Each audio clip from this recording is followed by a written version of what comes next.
What if human violence is not a bug, but a feature? I think our Western society assumes that people are generally good. And if left to ourselves, we're going to be nice to one another. And violence is an aberration. But being kind and nice and gentle to one another, that's normal. What if it's the other way around? I played part of this clip, this conversation between Eric Weinstein and Peter Thiel in Eric's first edition of The Portal in a previous video that I made about the Joker. I'm going to do more talking about Joker today and compare it to another movie. If this little experiment I'm doing goes well, there might be shorter and longer versions of this video, and you'll look in the feed and you'll see shorter ones and longer ones, and I'll try and note that if I in fact am able to pull it off. I'm trying to offer different size videos, and for those of you who like the normal 1 to 2 hour videos, that will be available. Those who want a shorter version, that will be available. So I want to go back and look again at this video, and that'll be in the longer version, and not looking at this video will be in the shorter version, and you'll just get to some subsequent points. Okay, let's play this one again, because I think it's really a rather remarkable conversation. There is something that's very weird and punitive about the desire for redistribution. Now notice we're right away talking about equality.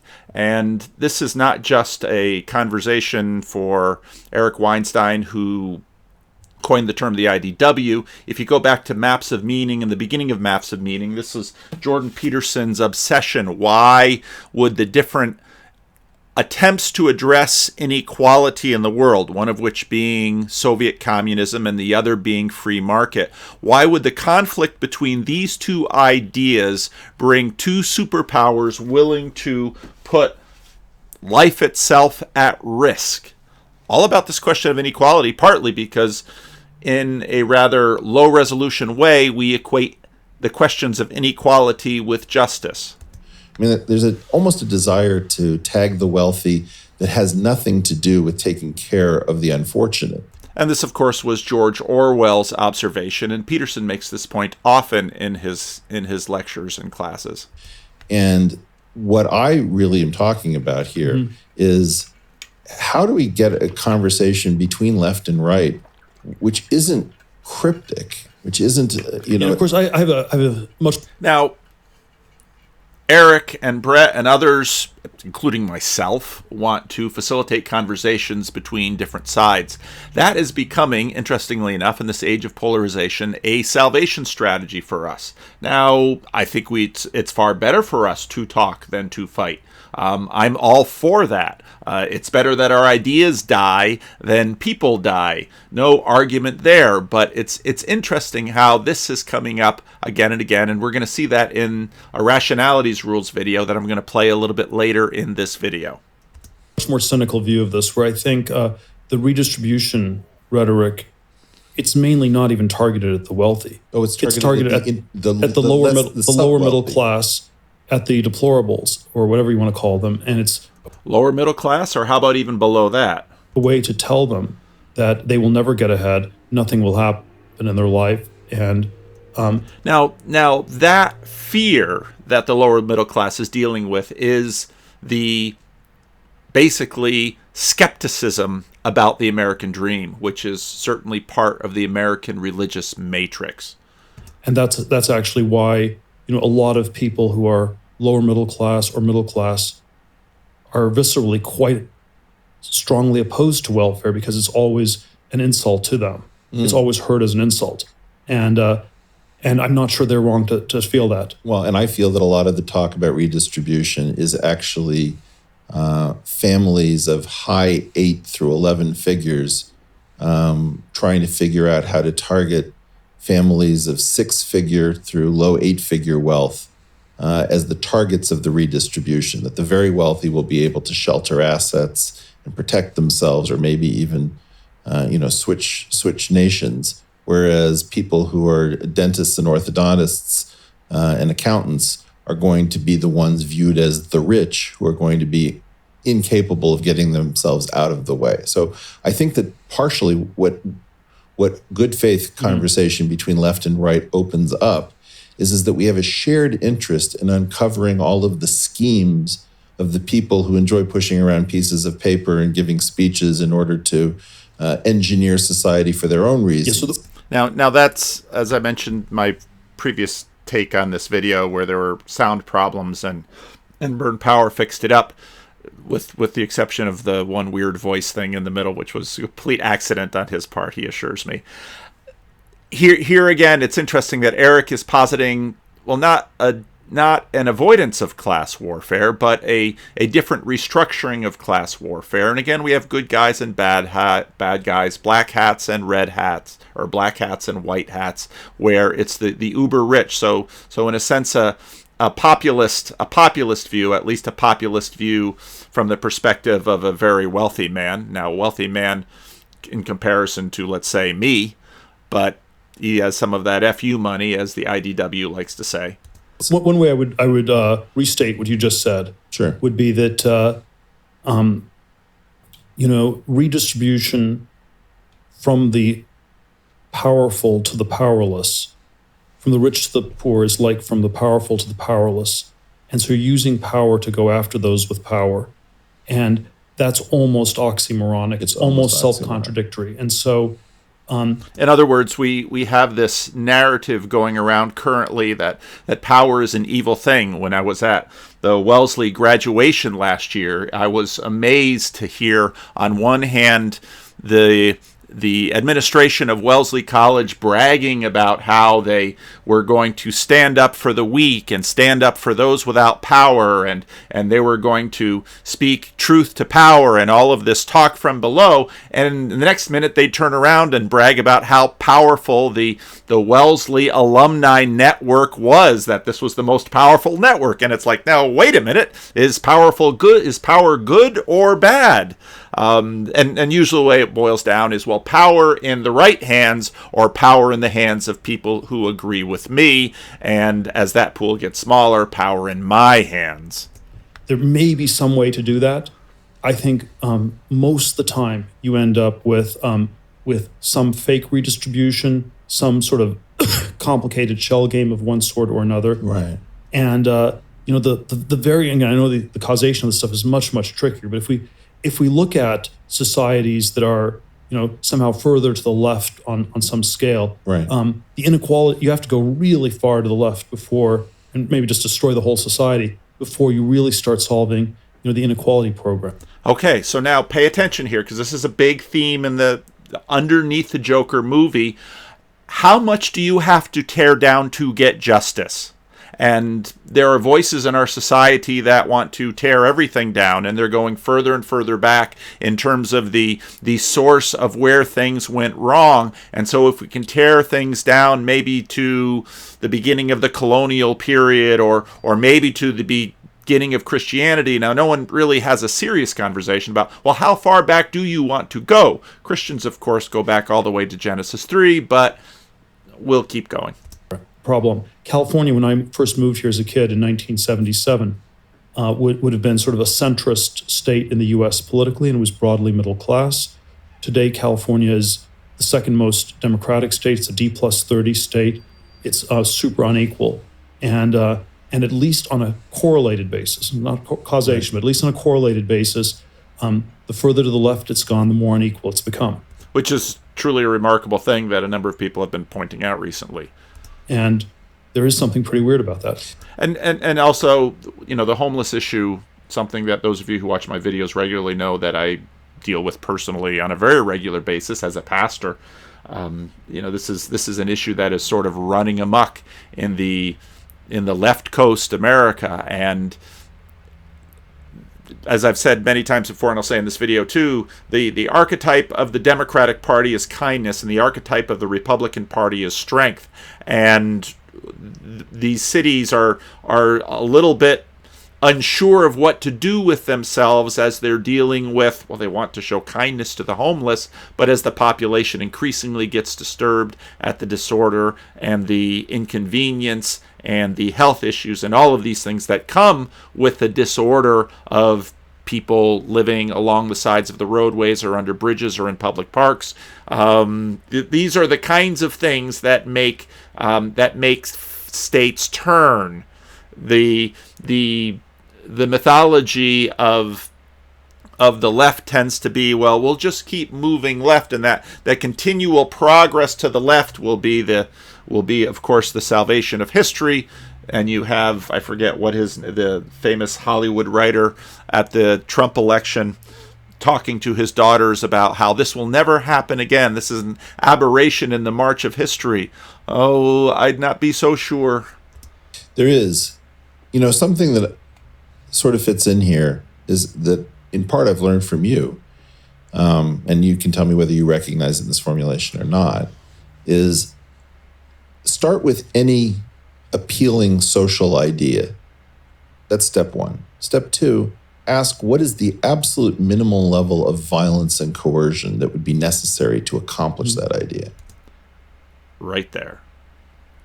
Big idea, big question, big thought. And I think a few years ago, dreamers would say, we can accomplish all of this without violence. But as the authoritarian left continues to emerge, well, Antifa, the question is not so much for human beings to be violent or not to be violent, generally speaking. It is more, what is the justification of violence? And here what you see built into this question is, what narrative do we believe in that will afford violence? And let's just imagine the moral choice would be a minimum of violence. Now add that to the original idea. Mm-hmm. Do you still find your original idea attractive? Mm-hmm. And that this flips many of these propositions into territory where I suddenly realize that something that people see as being very attractive actually can only be accomplished with so much misery, right, even if it's done maximally efficiently, that it's no longer a good idea. And I think that this has been very influential in my thinking. And what I've... Yeah, look, the visceral problem with communism is not its redistributive tendencies. It's the extreme violence. It's that you have to kill tons of people. There's always one of the professors I studied under at Stanford, René Girard, was a sort of great philosophical, sociological, anthropological thinker. And he had this observation that he thought communism among Western intellectuals became unfashionable. You could date it to the year 1953, the year Stalin died. And the reason was they were not communist in spite of the millions of people being killed. They were communist because of the millions of people that were being killed. As long as you were willing to kill millions of people, that was a sign that you were building the utopia, you were building a great new society. That was virtue signaling, killing the millions of people. Now, I'm going to play a fair amount of René Girard later in this video, in the long-form version of this video at least. And that's such an interesting thought, because that adds to the question, what if violence is not a bug, but a feature? What if we know something is valuable? Well, Don McLean sang it, the more you pay, the more it's worth. The ancient Aztecs and their sacrifices believed that, well, through the sacrifice of greater and greater victims, we will achieve greater and greater results. Really a wonderful video that Jordan Peterson had done, which was on the biblical series playlist, but is now taken down because of copyright reasons, and I hope they put it up again. Talked about sacrifice, and there's a sense in which we know the greater the sacrifice, the greater the reward. And so could it be, and this is just a radical thought by Girard and now by Thiel, that could it be that the attraction to communism was not in spite of the bloodshed, but because of it? Would human beings actually be that evil, that bloodthirsty? Now, we're complicated creatures, and we have all kinds of ways of making ourselves look good, because morality in some ways is a game of status amongst each other. And the status game has changed completely because of Christianity. And you can see this because if you look at, let's say, the Assyrians, who bragged about their bloodthirstiness, and they bragged about their brutality. And you know, the Romans did too. You did not crucify people behind prison doors with just a few witnesses and observers. You crucified people along the highways and byways. Your violence was what proved your power. Okay? It wasn't, they didn't do it apologetically. And so right away we have to ask, well, what changed, and what changed in terms of the moral status games we play? And did that actually change how we are deep inside? And when you stopped, you know, it was just going to be like the lethargy of the Brezhnev era or something like that. And that was not inspiring. I mean, people shifted from Stalin to Mao or Castro, but the violence was charismatic. I think very charismatic. And then, but then also, you know, if you think about it, it's very undesirable. I think that it's so fascinating that we actually finally get to something like this.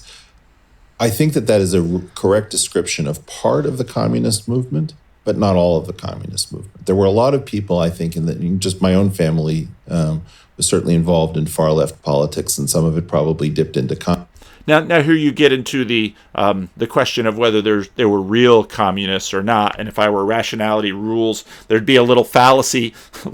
He has these little handy fallacy guides in his videos that always make me laugh. This little thing pops up and says, "Oh, no true Scotsman's fallacy." Communism. What my sense of it is that there was a period in the 30s where people realized that there had to be coordinated social action, and that there were people who were too vulnerable. And that somehow got wrapped up in all of the things that Stalin was talking about that sounded positive if you didn't know the reality. Mm-hmm. So, for example, Paul Robeson, you know, a hero of the left, you know, was extolling Stalin's virtues openly. My guess is that he didn't fully understand what had happened, that he had gotten involved in an earlier era, and that as things became known and progressed, there was a point at which many people suddenly opened their eyes and said, I've been making excuses for the Soviet Union because at least it had the hope. I mean, you know, there were American blacks, for example, who moved to Moscow because of the hope that it was going to be a racially more equal society. My own family, you know, I would say, was talking about, you know, interracial marriage and open support of homosexuality, female access to birth control. Those things were associated with the Communist Party, and a lot of those ideas are now commonplace, but we forget that, you know, once upon a time, only the communists were willing to dance with these things. Yes, I don't want to make this too ad hominem, but I want to say that people like your family were likely very intelligent people, but were somehow still always the useful idiots. And there was no country where the communists actually came to power where people like those in your family actually got to make the decisions. And we're back to good guys and bad guys. And what we're not paying any attention to is, well, how do people's positions in the world change them? Because what we're going to see when we actually look at a video from Brett's brother Eric, what we're going to see is that, well, a lot of what we do is because of where we are and how we are and what's going on. Now, what's interesting in this is that we're really talking about human nature, and human nature is a funny thing. And, well, what goes into human nature is, what if killing is a feature and not a bug?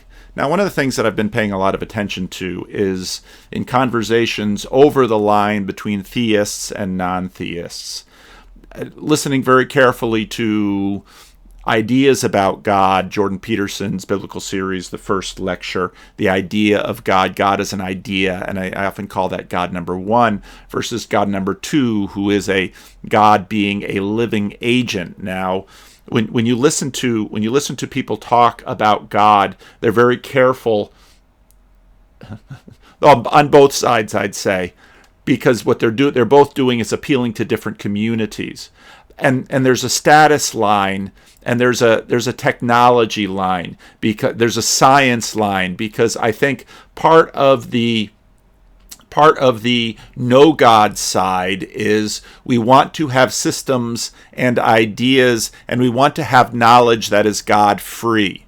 And so this, of course, develops out of the post-Darwinian world, where Darwin breeds the hope in people that blind processes, random processes, will yield the kind of world that we live in, the kind of world where we are agents, but we are alone in the world as agents. As John Vervaeke says in his Meaning Crisis videos, that the world is in a sense dead outside of us, and we are the only living things. We are the only agents that we know. Is there anything out there? We don't know. And so this really is the line, and it's a status line. So if you're in a Christian or theistic community, you have status for saying, yes, there is a God. And if you're in an atheistic or agnostic community, you have status for saying, no, there isn't a God.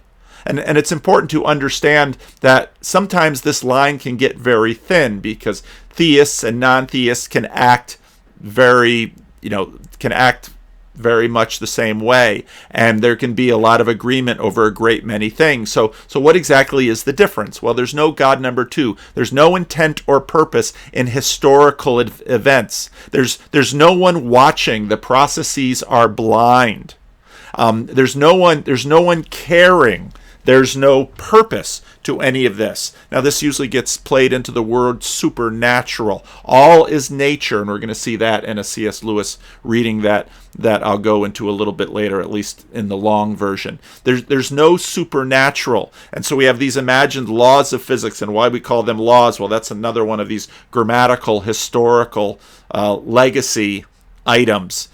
They're laws of physics that somehow are eternal or emergent, and no one knows from where they come or how long they'll last, or if maybe we can account for them with a multiverse or perpetual cycles. But those, of course, just keep pushing the thing back. And there's no afterlife consequentialism permitted. Yet people who have migrated over into the nuns are a little bit anxious by this point. You can see the work of Nathan Jacobs in that. But it's part of the secular bargain, because it's the world just maybe, at least we would rather have an empty administration of the universe rather than one that has turned a blind eye to the horrific events of negligence that caused, let's say, a Korean ferry to sink, or perhaps a lighted stove to light a house on fire and allow a favorite uncle to die, so on and so forth. Now, courtesy makes people very soft on this point at funerals and with grieving people, and so there's lots of fuzzy talk about a better place or something like that, because there doesn't seem to be any cost to that. But when people get serious about things like politics or science or morality, we want no God present. Now this very much gets into the question of bug or feature, because you can't make that call. You can't make that call at all if there is no purpose, if everything is, as the credo goes, a product of blind chance or random events, that there is no design in any of this. And so there is no such thing as a bug, which would be an unintended consequence or an error, because error is a function of intentionality, and there would be no such thing as a feature. Killing is simply what people do. And to say that people are good is to make a statement that has beneath it a religious foundation, or has above it a religious assertion. Now, are we natural-born killers? Do human beings have a nature? Is it a product of blind evolution? Are we simply as we are without design? Then, again, feature and bug judgments are always in the mind of the beholder. So if the title of this video, what if killing is a feature and not a bug, if that offends you, well, I've probably uncovered some latent religiosity. Now there was a terrific video done by Brett Weinstein, Eric's brother, that this is probably my favorite of all of his videos, where he's speaking at a different place, and he calls this the fourth frontier, and he talks about human beings and this pattern of ours to go out and expand in new territory. It's at the beginning of the classic Star Trek episode from the 60s. Now, we have a very romantic way of thinking, a romanticism in our thinking about human beings, that we somehow are good, and society or circumstance pushes us into error. But that begs the question about our imagined evolutionary programming. And what I think Brett's presentation suggests is that human generosity is a luxury good and not really our basis. It's what we do when we have extra. It's what we do, quite frankly, post-Christianity, when we want to assert a moral goodness. Pre-Christianity, well, mercy and generosity might be something. I'm reading Dynasty, one of Tom Holland's earlier books right now. Caesar might show generosity or forgiveness when he's in a position of secure power, but he does so usually for the sake of building coalitions. It's an instrumental desire, and it's certainly not a sacrificial desire. So again, I want to play some of Brett's video, and if you're in for the shorter video, well, you can find the link below. I don't know if I'm going to do this thing. We'll see. When I finally decide to compile this or not compile this, I'll see whether I do this shorter or longer. Seems like kind of a pain, but I'll pause it right now, and then I'll jump into Brett's video. Okay, as I said before, this is one of my favorite Brett Weinstein videos. So the first thing we have to talk about is human nature. Human nature is a very difficult topic until you figure out where to stand in order to understand it. Now, again, it's important to remember that for Brett, human nature is an accidental thing. It is not intentionality. There is no God who is intending us to be a certain way, for good or for ill. And of course, this gets into theological questions quickly. But what Brett would say is that, well, we are programmed, and we are programmed by the evolutionary process that yielded us as we are now. Part of the problem with human nature is that there is no human nature per se. If you think about all of the things that human beings have been known to do over the millennia, you will recognize that human beings can do a great many things, from hunting marine mammals to farming the sea to intensive agriculture. And so all of those things suggest that there's something about human beings that is very odd for a creature to do that many different things simultaneously. Now, Brett really has a habit of certain kind of doublespeak.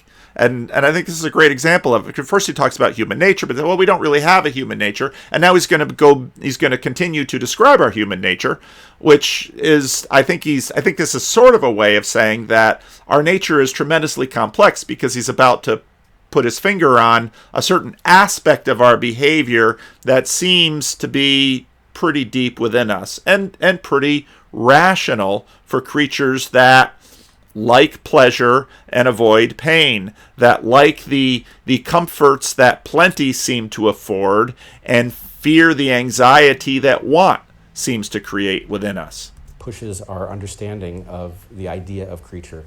But before human beings are something very special, they are creatures that are built around the same purpose that other creatures are built. And it is a little... See, he keeps going back and forth over things like this. Hard to specify exactly what that purpose is, but I have found it very useful to think in terms of what I call pie chart logic. Human beings, like other creatures, are interested in discovering opportunities that are either unexploited or exploited by some entity that is not capable of defending that resource. So when creatures discover such an opportunity, they experience a burst of non-zero-sum dynamics. So zero-sum dynamics are dynamics where, in order for one individual to win, somebody else has to lose. When one discovers a new opportunity, nobody has to lose in order for others to win. And so there is a quest ongoing for all evolved creatures. Now this is I love this idea. This is a really cool idea, and I think this is true. And I think this has a lot to do with our moral faculties, especially post-Christianity, that, well, we like free. And, well, it's, we like, and if there seems to be no cost, well, then there's no moral cost to us too. And now this morality has a great deal to do with status, which is why Jesus says a lot of the things that he does in the Sermon on the Mount about Jesus' admonitions to not let your left hand know what your right hand is doing when you do not practice your deeds of benevolence and generosity before men and women that others might see it. Why? Well, do it only so that God alone sees it and not everyone else, so God will know, and you're not doing it in order to get the praise of others. That's a very counter-human thing, because we do our deeds before each other in order to gain status. And again, I've been reading Dynasty, and if you look at the Caesars, this is human nature playing itself out. All right? So when we can find that we can take and have and possess seemingly at low cost or no cost, not take a social hit, well, we really like that. To discover non-zero-sum opportunities because they create an increase in evolutionary well-being. Now, the chart on the screen will allow you to understand that there are various kinds of ways to experience a burst of non-zero-sum growth. And you can increase the size of the slice of pie that your population has available to it, or you can push the sides of the pie into somebody else's territory. Anything that results in an increase in the size of the slice of pie that a particular population has available to it is a temporary non-zero-sum circumstance, which is highly desirable. Now, for a while ago, I was going through the book of 1 Samuel, and you just get a window into that culture.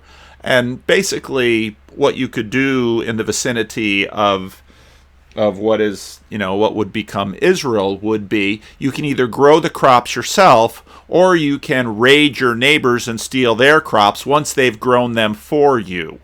And so you have a lot of these dynamics going on, but all of that is built on a categorical question of who is us and who is them. So you have this in-group, out-group thing going. And as I've mentioned before, if you read something like Blood and Thunder, which is a very interesting novel about the conquest of the Navajo by Kit Carson, almost every people group in the world called themselves the people and called the others not people. You see that with Greeks and barbarians, or Romans and barbarians, and Jews and Gentiles. You see that happening in wars, the First World War with the Hun, the Second World War with the Japanese. And what we do is we use words and phrases that dehumanize the other, and we do this with, so-and-so is a monster. Okay, they're not human; they're a monster, and so these are the games that we play. And in other words, we rig the categories so we can practice we can make things. We can expand the frontiers for ourselves.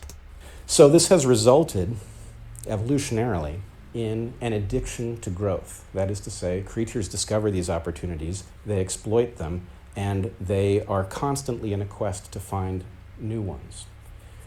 Growth is effectively what winning feels like in evolutionary terms, right? So we call it growth in economic terms, but really it is the same property that other creatures experience when they find a new location or a new mechanism for doing things that is superior to the old one. Now, the important part from the perspective of understanding human beings is to realize that human beings have been through, every single population that exists today has been through a series of oscillations, discovering new non-zero-sum opportunities, exploiting them, filling them up, and at the point that they have become full, they become zero-sum dynamics again. That means that we have to have within us programs, effectively, that deal with both phases. Now, it is my argument that when we have non-zero-sum dynamics, when we have one of these bursts of growth, people are capable of being wonderful to each other, and they often do that. And then when those non-zero-sum opportunities are spent, people go into a different phase. And part of what creates trouble for humanity is that if we live in an abundant phase, we tend to expect that that is human nature. And so, in other words, human generosity is a luxury good. when the dynamics set in that do not have that benevolence built into them, we tend to think something has gone awry, and we seek to reinstate that former burst of growth. Now, ecologists have a couple of terms that are useful in terms of thinking about this. It is not that when we find a non-zero-sum opportunity, there is no competition. That is a misunderstanding of the biology of the circumstance. When we find a new opportunity, there is a kind of competition, but it is not head-to-head competition. It is what ecologists would call exploitation competition, where you compete by capturing that resource, but you don't necessarily interfere with other individuals trying to do the same thing. The alternative is interference competition, where the mechanism for competing actually involves disrupting the other individuals trying to capture the same resource. So my contention is that non-zero-sum dynamics do not result in an absence of competition, but they result in a kind of competition that is in general much more desirable. Having found a non-zero-sum opportunity, creatures tend to produce more creatures like themselves, which results in the exhaustion of that opportunity. So creatures are programmed, therefore, to find these opportunities and to capture them and squirrel them away in whatever mechanism is available. So that can be in the form of more mouths. If you think about individuals that find themselves in an abundant new landscape, they can produce a great many more individuals like themselves than they would under standard carrying capacity conditions. In human beings, there's another possibility too, which has to do with consumption. So human beings can capture an opportunity and defend it by bringing it into production of some kind. And human beings do both things. The result of this for people has been the creation of what I call a throughput society. So if you think about what you know from economics, you will realize that we actually literally define economic growth as a state in which we are maximizing the rate at which we are converting useful energy into useless heat and converting precious resources into trash. If I invent a refrigerator that's just as efficient as the one you have and it lasts 10 times as long, that should be a good thing, right? Intuitively, it makes sense that I'm making the world better by producing that refrigerator. But you'll note that it results in a whole lot fewer refrigerators being sold, and that will register in economic models as a failure of growth. And we will wonder what we are doing wrong, that the growth that used to accompany the repeated sale of refrigerators to the same people has stopped. I was making a little interesting economic point here, which I think is a very valid point. But I'd also like to focus on the fact that the refrigerator isn't just a means for keeping my food cold. There are there are status elements to it. There are a whole lot of, this becomes a very, very complicated thing. And I think there's also a certain materialist layer to it, that in terms of our psychology, materialism being the foundational element in a materialist secular society actually encourages this type of thing rather than prioritizing certain other values. And you'll find Christians talking about this and writing about this in other places. Now I want to jump into maybe I should pause this. So basically, Brett says that what happens is that human beings look for these non-zero-sum situations where we can grow, we can compete, we can take over new places, new resources, more mouths, more opportunity, more products.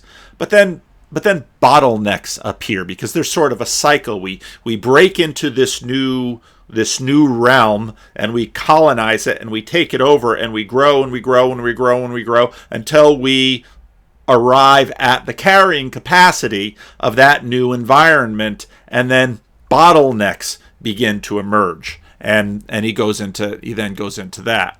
And again, I don't know if I'm going to chop up this video or not. We'll see. If you only find one video on the feed, you found the long one. We'll see if I do a short one. Here's a good example of a novelty effect that potentially has very serious consequences. This is the person who has fallen asleep at the wheel of the car. Now, you will notice that you don't fall asleep walking around very often, but I bet you if I asked the audience how many people here have fallen asleep behind the wheel of a car, at least for a moment or two, most of you would say yes if you drive. The reason for that is that there are no cars in your ancestral environment, and so the body does not correctly register that you're hurtling down the road at 60 miles an hour, because really what you're doing is sitting in a chair, not experiencing the acceleration that goes along with starting up from a dead stop or going around a corner, and that can lull you to sleep. This is a result of you just not being prepared for cars and having to take special action, whether it's drinking coffee or pulling over or something like that.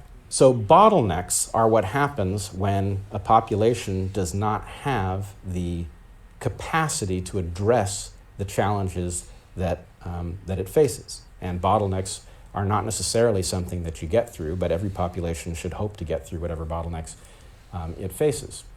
Now, what's really interesting here, again, if you go back and you look at the Vervaeke stuff and you learn something about categories and what we're looking at, this Darwinian image of how things work is, again, if you read the Metaphysical Club, categories don't persist necessarily.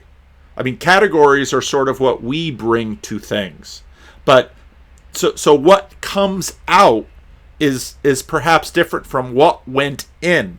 In other words, what we sort of do with this image of bottlenecks is we remain the viewer of it without really thinking that, well, if there's no observer, what in fact has gone through. And in fact, even the whole throughness of it, you really have to sort of try and think around this thing when you think about it. Now, there's been much discussion of the fact that people are always saying that the world is ending, and you may hear me saying, Fermi paradox, the world is ending, and people are always wrong about that. They have to have always been wrong, right? But we have been wrong about that, but again, you have to ask the question, who is we? But here's the question, why do people always say that? I think there's a strong possibility people say that because bottlenecks have been very common, and the world has ended again and again and again. Now pay attention, too, because as a pastor, someone gets the bad news of an accident, or a death, or a lost job, or an affair, a betrayal, and someone will say, my world has ended. So pay attention to the frames here.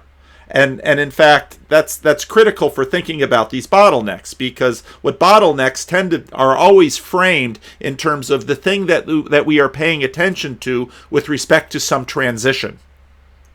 And what it does is it ends for populations. And those populations that correctly understand when they are approaching a bottleneck and figure out how to address the issue go on to leave future populations.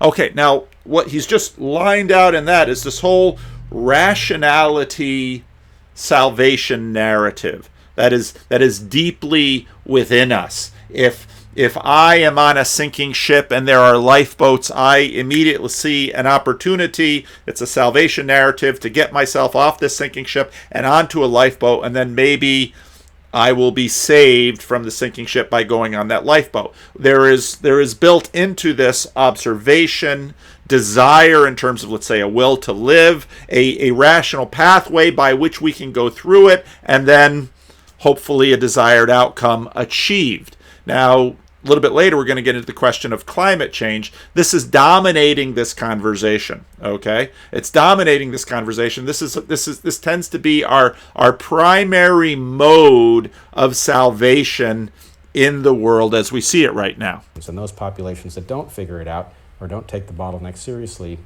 enough perish. And so, if you think about the mythology that human beings pass along to each other as population-level mythology rather than humanity-level mythology, then you have to take the concept that the world is ending much more seriously than you would otherwise.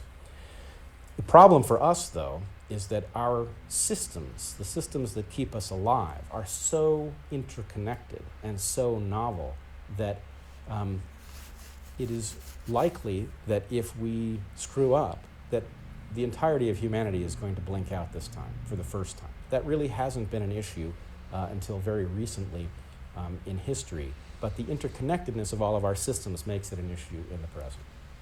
And of course, that is the big fear. That is what we are afraid of. So if you watch the video, you'd see that Brett, or the long version of the video, you'd see that Brett talks about these bottlenecks, and these bottlenecks arise. And if you watch the earlier part, we fill up a space and these bottlenecks arrive. Now these bottlenecks are frames.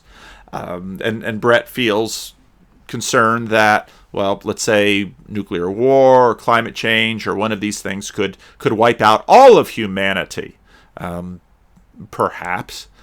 But, there have been bottlenecks before. We imagine the Neanderthal bottleneck, the Denisovan bottleneck. There have been genocides. And every time a people group or a language goes, their world ends. Some of these genocides are by conflict, which are intentional. Some of the genocides, let's say, of the Aboriginal peoples in the Americas, their entire way of life was absorbed in a sense by these other populations, and this goes on and on and on and on throughout human history. This is in some ways just sort of the natural process of history, we might want to think, because people groups, families, every time, in a sense, a family is a bottleneck and they go away. So again, you've got to pay attention to the frames and all of what we mean by we as we're thinking about these bottlenecks. And of course, this has gone on and on throughout human history. Now, what I want to play here is some of C.S. Lewis's Life in an Atomic Age. I'm just going to do one long video. I don't know if I can do the short videos. Life in an Atomic Age, where Lewis talks about this, because in a sense, it's a funny thing that we get to these points and we're alarmed. Naturally, we wish to address it. But what kind of world did we think we were living in? And let us begin by supposing that nature is all that exists. Let us suppose that nothing ever has existed or ever will exist except this meaningless play of atoms in space and time, and that by a series of 100th chances it has regrettably produced things like ourselves, conscious beings who now know that their own consciousness is an accidental result of the whole meaningless process, though to us, alas, it feels significant. In this situation, there are, I think, 3 things one might do. You might commit suicide. Nature, which has blindly given me for my torment this consciousness which demands meaning and value in a universe that offers neither, has luckily also given me the means of getting rid of it. I return the unwelcome gift. I will be fooled no longer. Secondly, you might decide simply to have as good a time as possible. The universe is a universe of nonsense. But since you're here, grab what you can. Unfortunately, there is, on those terms, so very little left to grab. Only the coarsest sensual pleasures. Oh, you can't be in love with a girl if you know that all the beauties of both her person and her character are a momentary and accidental pattern produced by the collision of atoms, and that your own response to them is only a sort of psychic phosphorescence arising from the behavior of your genes. Or third, you may defy the universe. You may say, let the universe be irrational. I am not. Let it be merciless. I will have mercy. By whatever curious chance it has produced me, now that I'm here, I will live according to human values. Oh, I know the universe will win in the end. But what is that to me? I will go down fighting. Amid all this wastefulness, I will persevere. Amid all this competition, I will make sacrifices. Oh, be damned to the universe. Now, I suppose that most of us, while we remain materialists, will adopt a position that alternates between the second and third attitude. Well, the third is incomparably better and more likely to preserve civilization, but both shipwreck on the same rock. And that rock is that we will want to hold up our own standards against the idiocy of the universe. We will talk as if our own standards were something outside the universe. But if nature is the only thing in existence, then of course there can be no other source for our standards. Far from being a light from beyond nature, whereby nature can be judged, our human nature is only the way in which anthropoids of our species feel when the atoms under our own skulls get into certain states. Those states being produced by causes quite irrational and unhuman. Thus the very ground which we define nature crumbles under our feet. For most modern people, thoughts of this kind have to be gone through before the opposite view can get a fair hearing. All naturalism leads to a quite final and hopeless discord between what our minds claim to be and what they really must be if naturalism is true.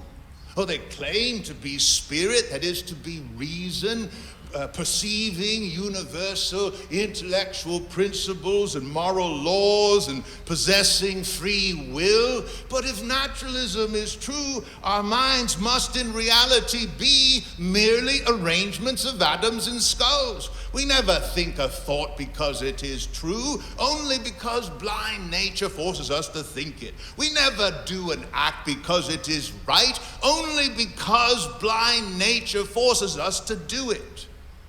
It is when one has faced this preposterous conclusion that one is at last ready to listen to the voice that whispers.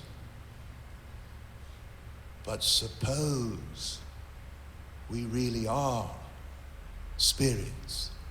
Suppose we are not the offspring of nature. Well, we'll leave Lewis there. That was a reading from Lewis's Life in an Atomic Age, and he says, well, bottlenecks, we've always known there are bottlenecks. Each of us has a bottleneck. That's the death, and none of us are, well, we're in denial about our death, but we all know it's going to come, and our families are in bottlenecks, and in fact, the world is just one bottleneck after another. That's how the world is. So, but then how do we grapple with this reality that is simply too large? Well, what we do, and this is, I think, part of the real helpfulness of what Peterson brought in his first biblical lecture is well, we do it with story. And in fact, the we that we talk about, the African gorillas, they're not anxious about their extinction as a group. The chimpanzees are not anxious about their extinction as a group. Kids are banging against the wall. They're not, the children are not anxious about their extinction as a group when they're beneath a certain age. The reality is simply too large. We're anxious about things that are close to us. We're anxious about things that are dear to us. We're terrified about losing what we want. But what we do is that we create art. And art, in fact, is the means by which it's the machine code of our relevance realization.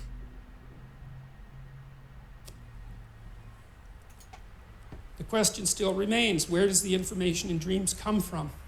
And I think where it comes from is that we watch the patterns that everyone acts out.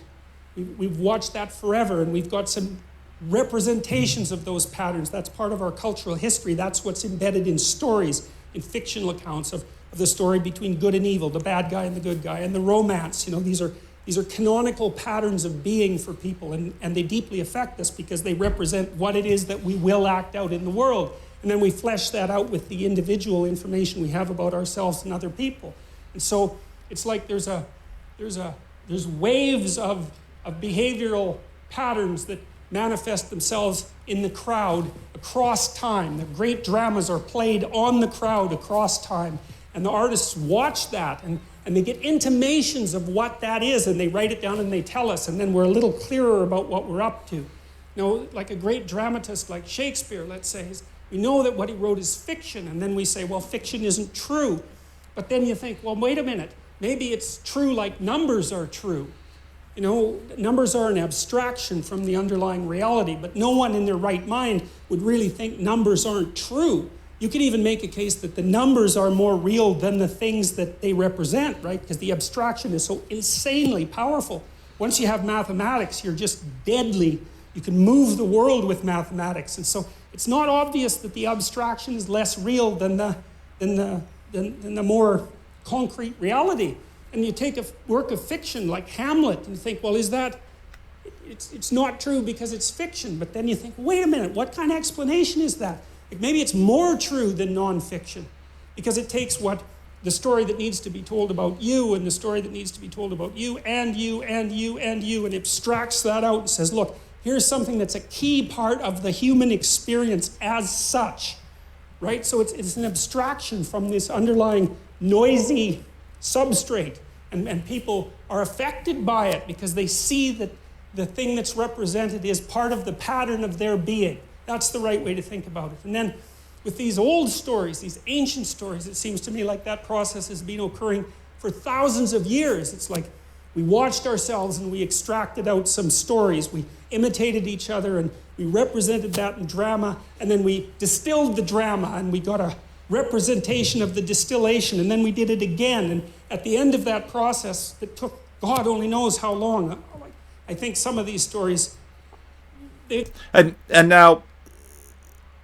It's important to note at this point that this process he's talking about is not done by a committee that's saying, well, we're going to have to do this. This is something that we are doing, not recognizing what we're doing. We're just doing it as we do it. And there might be motivations and things in our minds and agendas going on. And in fact, those agendas might not be anything like what is coming out and what is speaking to previous generations. One of the things that I enjoy doing sometimes is looking at the history of biblical interpretation, because you can look at one little story and you can see how all these different generations interpret it differently. Now, sometimes people listen to that and they say, well, clearly there it can't be the word of God because people are interpreting it differently. But it's like, do you think that God would be more dim than we are and not understanding contextualization and how these stories work? And in fact, stories that work over many cultures horizontally, and many cultures temporally, vertically, and a book that deals with all of these cultures. Now, so we put this into art, and so now I want to talk about these movies, and I want to talk about Two Tales of Two Sons. Now, I talked about the Joker movie in a previous video, and again, there were issues with the sound in that video, so I wanted to do another video, but I can never do the same video twice because I'm just not anywhere near that organized, and for me, every video I do is a video of today, and I get bored with doing my videos of yesterday, so I just always make new videos. So I saw in the theater Joker. And I also saw in the theater Ad Astra, because I saw, well, Ad Astra, look at, 84% from the critics. I didn't see the 40% from the crowds. And so I saw these were the two. I got a movie pass at my local theater, so, because I'm cheap and movies cost so much, and, this is a fun thing that I can do with my wife. And so we saw these two movies, and after seeing Ad Astra, I said, this movie is very much parallel to the Joker movie. And there's a lot that you can learn by watching both movies and understanding what is coming up out of the movie creators. Now, I've been watching a bunch of different commentaries and reviews of the Joker and the I forget the red-haired guy, computer or something or other.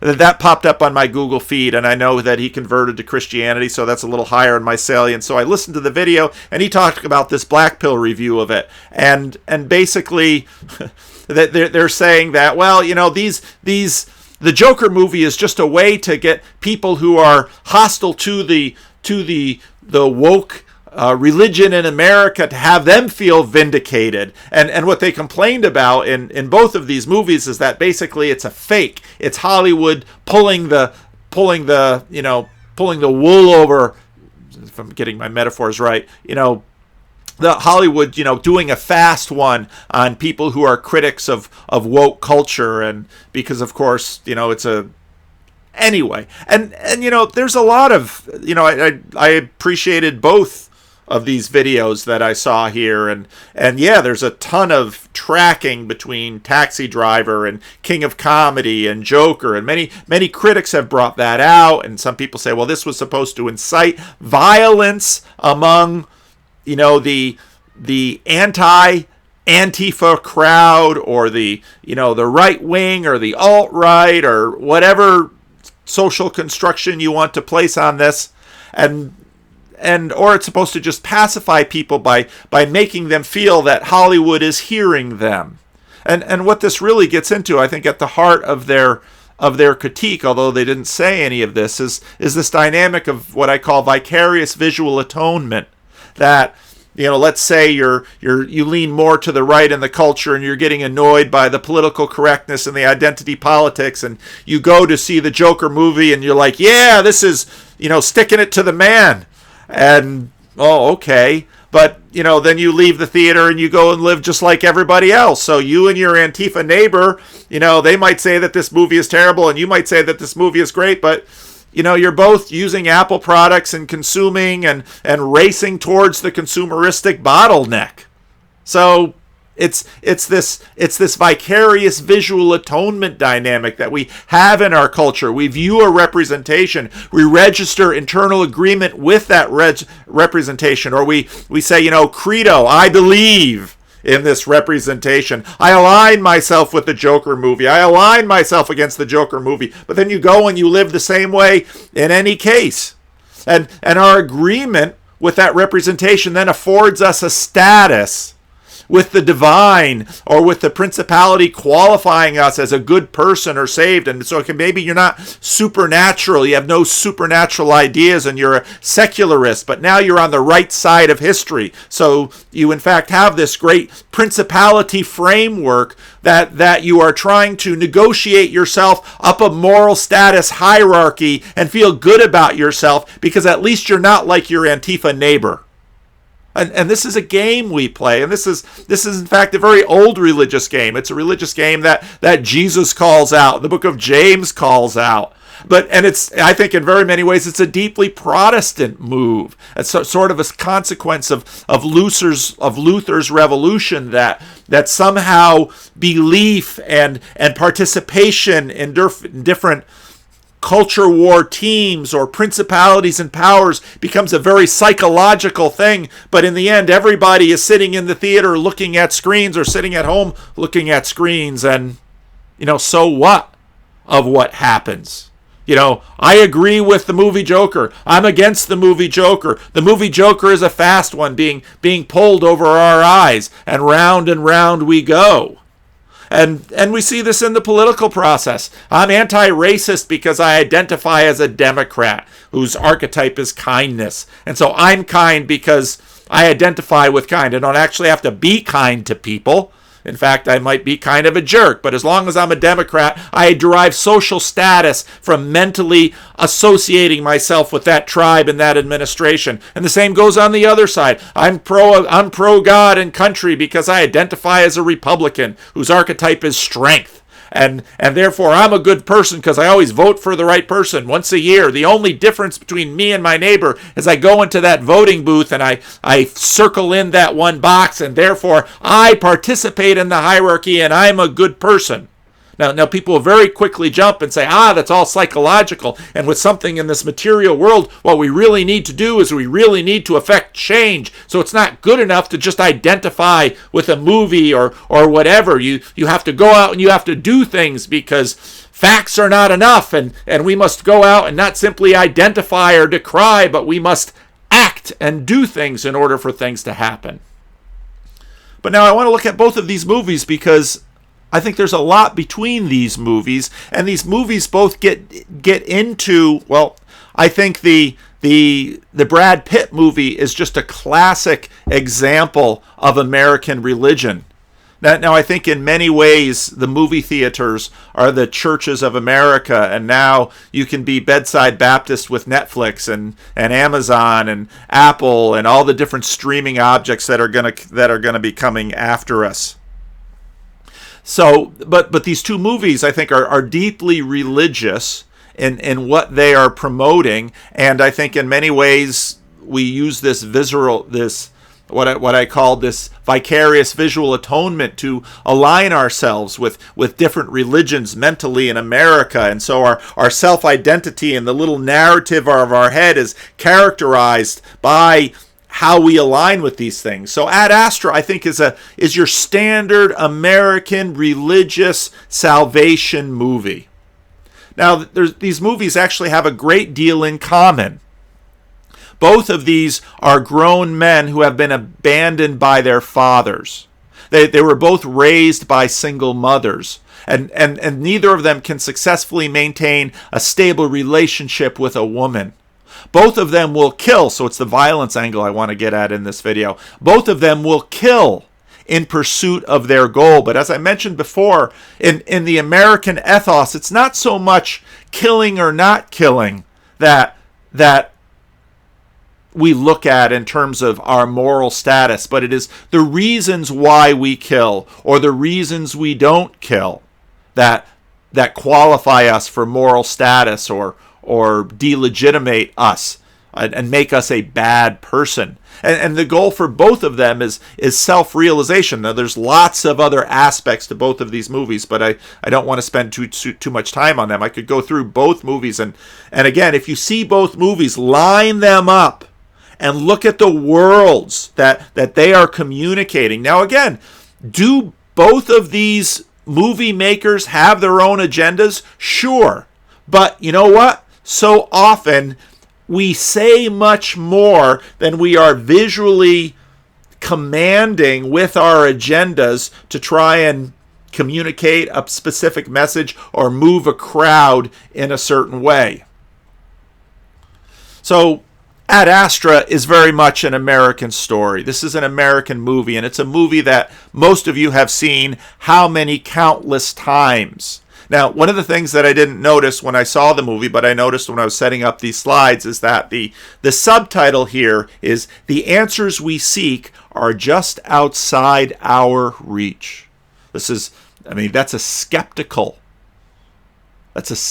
message, and it's very much affirms the secular skeptical frame. And so this drama is going to basically be framed within the solar system. And in fact, all of the movements are going to be within the solar system, and we're going to try and go out to the edge of the solar system to try and see if there's someone out there, to see if maybe God is out there, or the usual contemporary stand-in for materialists of God, aliens. So the hero, Roy McBride, and what we naturally do in these movies, and again, you can learn a lot about movie making by not only listening to Jonathan Peugeot, but the Half in the Bag guys, and some of those guys who've done the Mr. Plinkett on the Star Wars movie, or probably which are probably the most religious movies that we have in America today. So the hero, we identify with the hero. Oh, it's a white guy, but it's a beautiful white guy. It's Brad Pitt now in middle age, and with the wisdom and maturity and the the depth now, not the young Brad Pitt, but the middle-aged Brad Pitt. And in this movie, he's a cool character. The movie begins where he's falling from a space antenna, and he falls, a terror-inducing moment. And in his debriefing, someone says, "Is it true that your pulse never goes above 80?" They have all these little psychological check-ins, and according to the psychological programming of the day, he's always steady state. His pulse never rises, and he's got this hot wife, Liv Tyler. I quipped to my wife that poor Aragorn's wife, she. The elf princess lives on and on, has to go from one guy to the next. So now she's in the future with Brad Pitt. And but you notice in this, a lot of future movies have a dystopian future, but no, apparently on this Earth, all the ecological things have been solved, and Earth is this lovely mixture of all these green pastures and beautiful cities, and I mean everything is wonderful. So the focus is not on a modern contemporary lifestyle. Everything that's not where the focus is or the attention is. Everything on Earth is fine. On the surface, now technology is a deep theme in this movie. On the surface, technology has made good on all of its offerings for the most part, but of course there will be a crisis. Now Brad Pitt is a hero's hero, and he always wins his battles, and he's been through wars, and he's been through fire, and he's been through rain, and so all of that maturity is on him. And when everybody else is freaking out, Brad's always going to win the fight, and Brad is always going to come out on top, and that's the kind of person he is. But remember, he's been abandoned by his father, and so then we begin to see the problem. The movie opens up, his wife leaves him in disgust, and it's like, well, how could you leave a hero like this man? Oh, he's a workaholic, and he's always working, and he inherited this from his hero father, who was way more of a workaholic, who went out into outer space to do what? To find if there's other life out there. He wants to get outside of the secular box. And then we learn about this man that even though he passes all of his psychological evaluations, he's dead inside. He has no feeling, because, of course, in our religious matrix, feeling is the highest good we can arrive at. Feeling is the experience is all we can have within the iron box of secularism.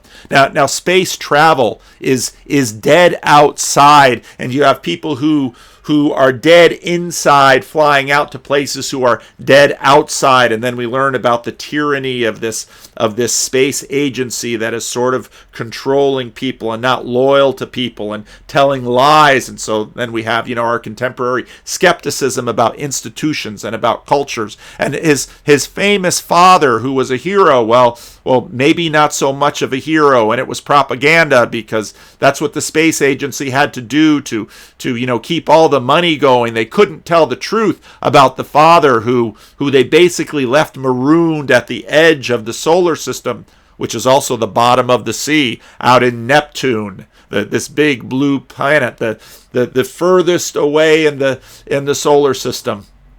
And now there's something technologically happening on that ship that is threatening all of life on Earth. And so his mission is to save his father from the deep. And so he's going to go to Neptune, deep space. And his father's looking for promised life in the cosmos. His father is looking for the aliens and the gods who are out deep in space. And now he must save himself, Brad Pitt must, from the dead inside, because again, he's a flatliner. His heartbeat stays in this narrow bandwidth. And he's got to get the girl. I mean, this is all classic Joseph Campbell. But along the way, there will be challenges, and he must kill. And again, as is typical for American movies, all the other soldiers that accompany him, they all fall to the wayside. But Brad is able to overcome all of his adversaries, and yeah, he will kill in the process. And some of these killings are gray areas or questionable. He's a reluctant killer, but are his killings justifiable? He has a line in the movie that says, "I'll leave it to history to judge." That's now the big judge. That's in the stand-in for God. We no longer have a judging God. We have history to judge us. Oh, history. So, and then there's, a little bit of spoilage here. The death of his father. Well, we don't see him die, we presume, but, he cannot secure his father. He cannot rescue his father. His father is too far gone. This man who's a man of science and, in a sense, religion, at the edge of the solar system, looking for life. But then the end of the movie, he realizes better than his father realized, because his father collected all this data from all these other planets that were beautiful to look at. And he says something to the effect that he was so busy looking for life out there, he didn't see the dead beauty of the other dead planets. And if he could only reinterpret what he's seeing, then he would have life inside brought to him by beauty. And then he comes back to Earth, and it's mission accomplished. And he, actually, by giving you these spoilers, I'm probably making the movie better for you. He stops his father's obsolete space technology that is threatening the Earth, and there's a resurrection scene. There's a resurrection scene in Joker as well. There's a resurrection scene when he emerges from the space capsule. It's a rebirth. He's now going to live a new life, and now he becomes alive inside. His heartbeat can go up and down. His heartbeat went up in the journey, and he started failing his psychological profile, and now he has feelings, and he's alive. And I think it was the last clip of the movie. The movie begins with her leaving, and the movie ends with her coming back. Classic American, because romance, do I have the book here? Read Beckett's, on the romantic, without a God, romance now becomes our God. And so the height of his rebirth is the resurrection of the love with his wife, because that is the greatest thing you can hope for in this life, is that kind of love. That's classic American. And then they live happily ever after. And I think the audience sort of yawns. Now, the messages are clear. We can succeed within our little secular box here within our little solar system. There's no life out there. We can find love and feelings and experiences enough to be happy. And the path of his father is foolish and hurtful, but Brad overcomes it all. So follow your American religious script. Stay in the box. Find meaning and experience and emotion, and have all of those experiences that you can have, because it's alive inside of us for a little while, and then it's dead out there, because the universe is it's all dead out there. The answers we seek are just outside our search. We'll never know, so the best you can do is get your heart rate up and maybe defy the psychological evaluation program and have the love of your life. Now, this is very different from Joker.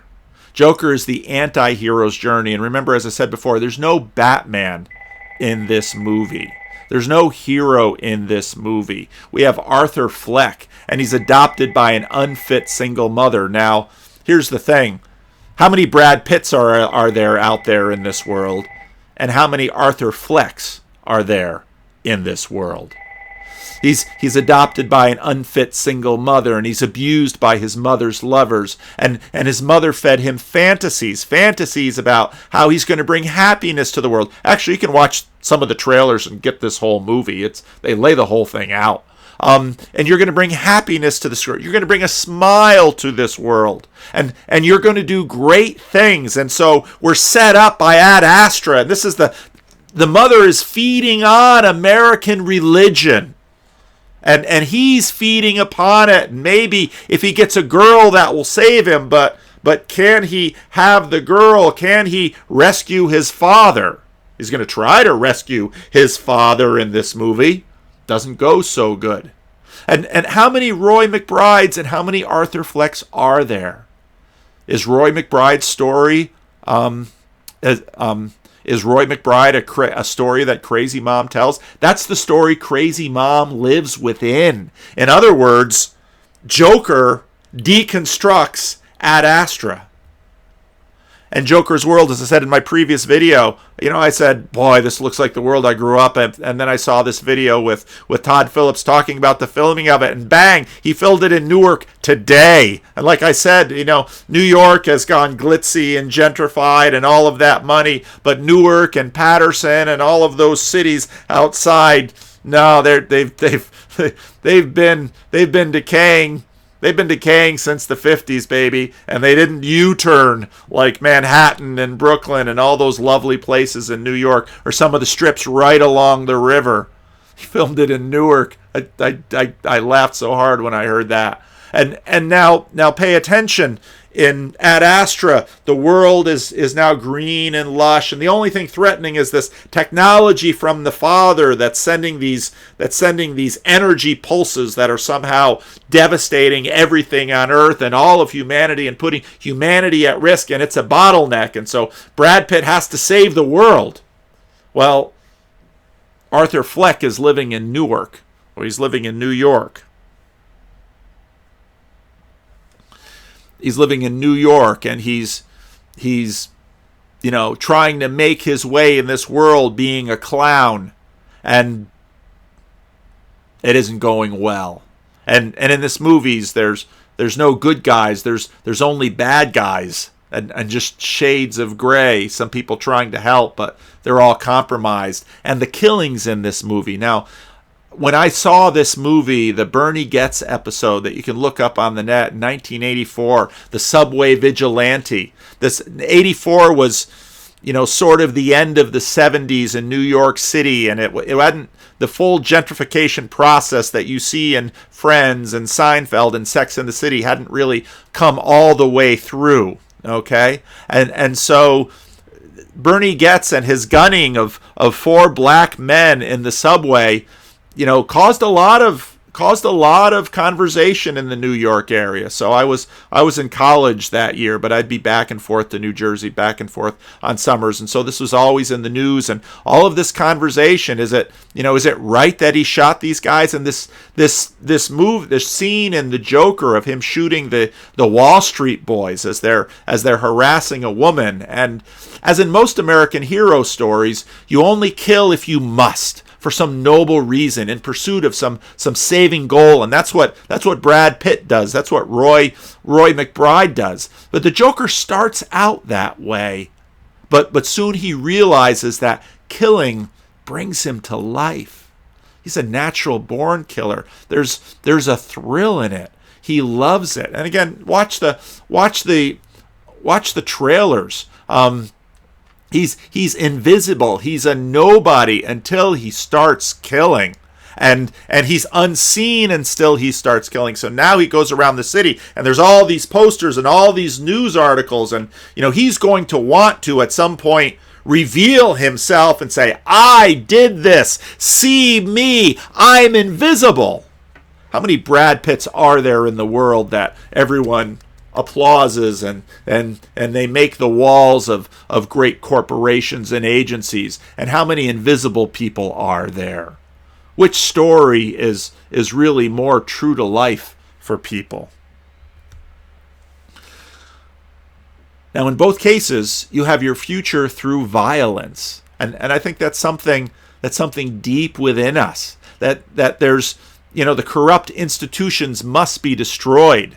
Well, what is beyond their destruction, though? The inequality is the charge. But is equality an achievable goal? Is Roy McBride equal to Arthur Fleck? I mean, even if you eliminated, it's been very interesting because both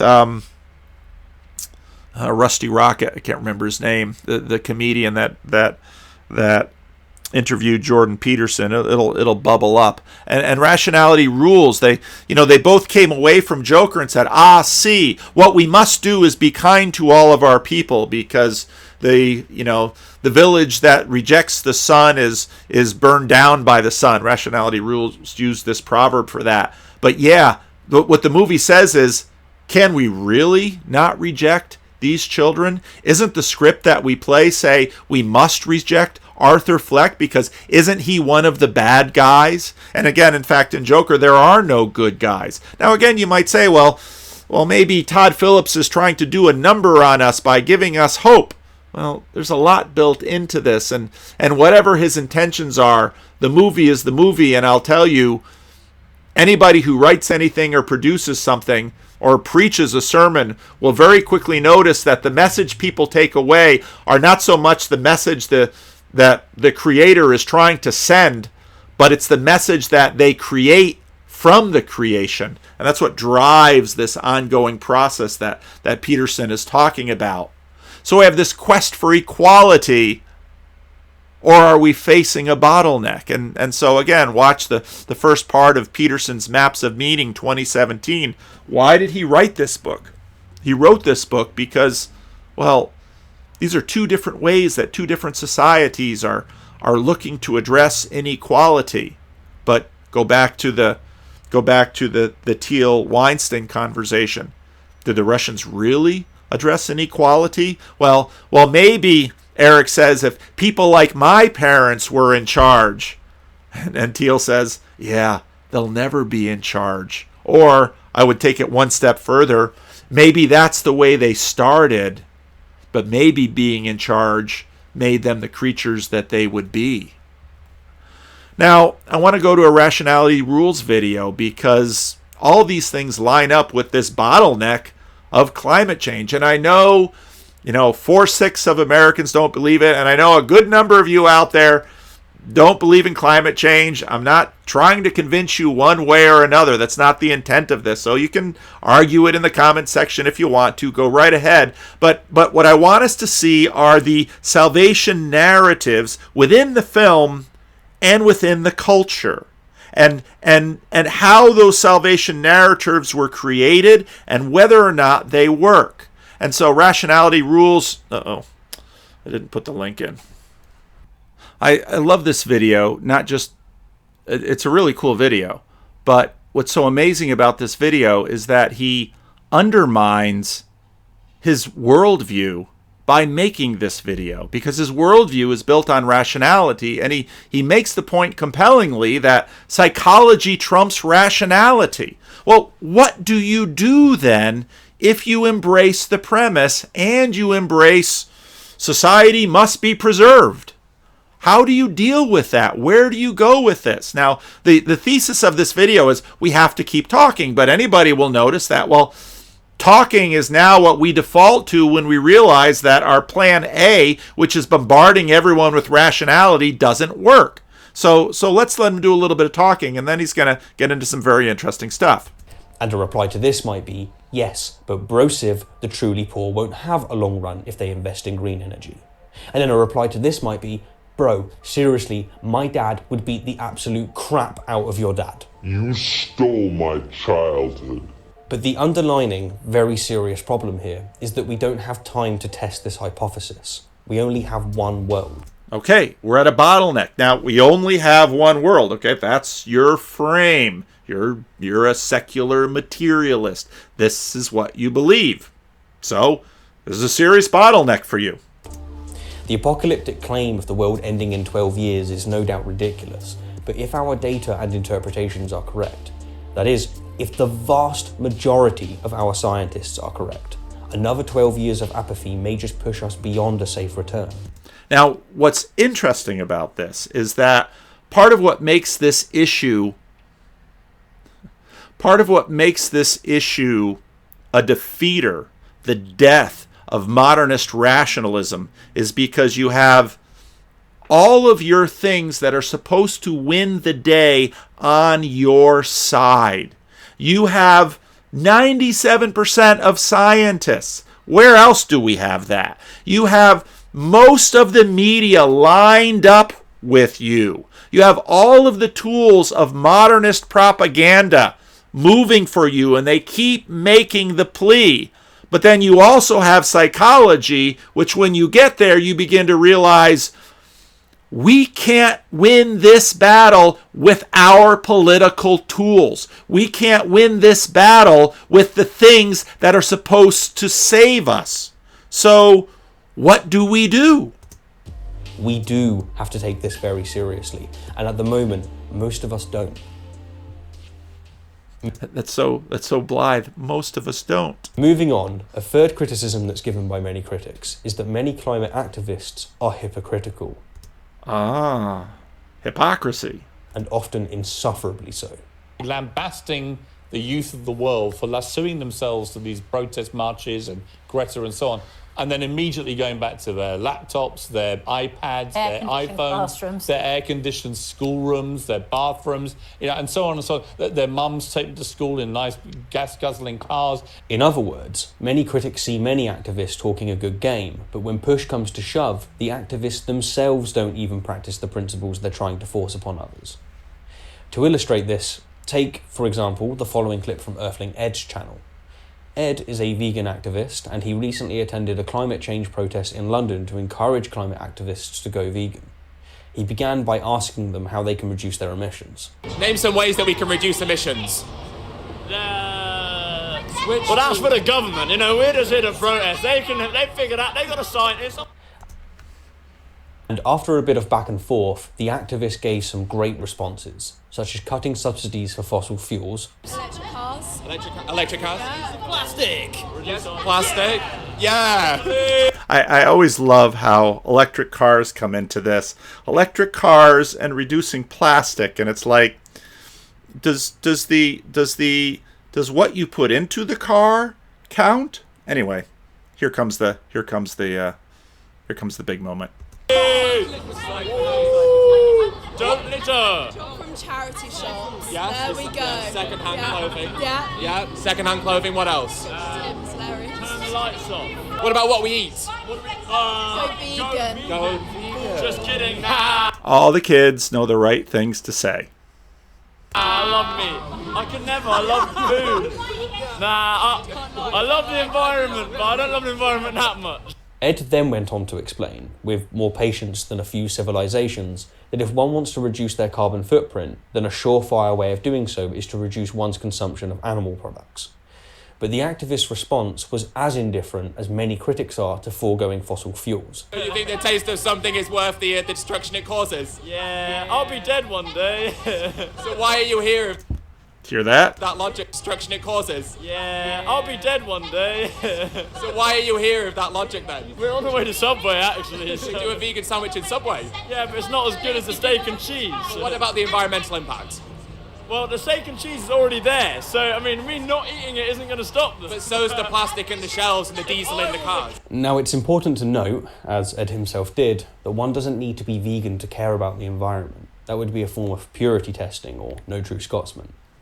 However, the attitude of these activists is hypocritical. They couldn't come across as more disingenuous if they wanted to. And when you're in Subway, try the vegan sandwich. You never know. You never know. I will not do that, but thank you for the suggestion. Well, the environment is crying over that decision. See you later, guys. If you ever meet the environment, tell them I'm really sorry. I'm sorry.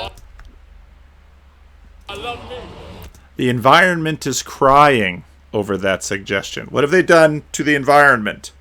If you ever meet the environment, this young man is very rational in terms of what he is doing. He is very rational. He likes meat, and so he's going to eat meat. Now, foundational beliefs and presuppositions eventually express themselves. His post-life null, which is basically what the culture has been telling him, that you don't have to worry about having remember the line that I talked about, right? There's this line that, the more I talk over, theists, non-theists, I keep trying to get to higher and higher resolution over this line. One of these things is there's no post-life consequence for this life action for you. But you ought to care about the people who come behind you, your children or grandchildren. Well, I'm going to be pro-environmental by not having children. Therefore, I don't have to care about other people's children and the kind of world I lead to them. See, what happens is that his post-life null will mean that even if he can make a difference, it won't matter. Because you've already ruled out afterlife consequentialism, remember? And so what's really interesting is that it's like, why should I care if I don't, before I came into consciousness, people did stuff and I might be annoyed because of the consequences of what they did. Why should I care after I'm out of consciousness? I will not suffer one bit for my decision to care nothing for the environment, to get the moral status by going to the protest and then just doing as I please. I'll be dead one day. Now, one of the things that I love about C.S. Lewis's Abolition of Man is he gets into this. At this point, because you have to ask the question, well, why should he care? And C.S. Lewis is talking about innovators versus people who believe in traditional morality. At this point, the innovator may ask why, after all, selfishness should be more rational or intelligent than altruism. The question is welcome. If by reason we mean the process actually employed by Gaius and Titius, these were these textbook writers that basically said that the experience we have does not connect with anything outside. In other words, the waterfall is pretty, it's not sublime. There isn't some essence in the waterfall that I am able to pick up. I am only having an emotional experience to the stuff out there in the world. If by reason we mean the process actually employed by Gaius and Titius when engaged in debunking, that is, connecting by inference of propositions ultimately derived from some sense data with further propositions, then the answer must be that a refusal to sacrifice oneself is no more rational than a consent to do so, and no less rational. Rationality rules is asking for non-rationality from this person, and this person is representative of a whole bunch of people. Rationality can have no grasp on that young man. Neither choice is rational or irrational at all. From propositions about fact alone, no practical conclusion can ever be drawn. This will preserve society, cannot lead to do this, except by the mediation of society ought to be preserved. This will cost you your life, cannot lead directly to do not do this. It can lead to it only through a felt desire or acknowledged duty of self-preservation. The innovator is trying to get a conclusion in the imperative mood out of premises in the indicative mood. And though he continues trying to all eternity, he cannot succeed, for the thing is impossible. We must therefore either extend the word reason to include what our ancestors called practical reason and confess that judgments such as society ought to be preserved, though they can support themselves by no reason of the sort that Gaius and Titius demand, are not merely sentiments but are rationality itself. Or else we must give up at once and forever the attempt to find the core of rational value behind all the sentiments we have debunked. The innovator will not have the first alternative, for practical principles known to all men by reason are simply the Tao, which he has set out to supersede. And by the Tao, C.S. Lewis means traditional morality. He is more likely to give up the quest for a rational core and to hunt for some other ground even more basic or realistic. In other words, what they're trying to give to this young man is a reason why society ought to be preserved. And he's saying, I'll be dead one day. Screw it.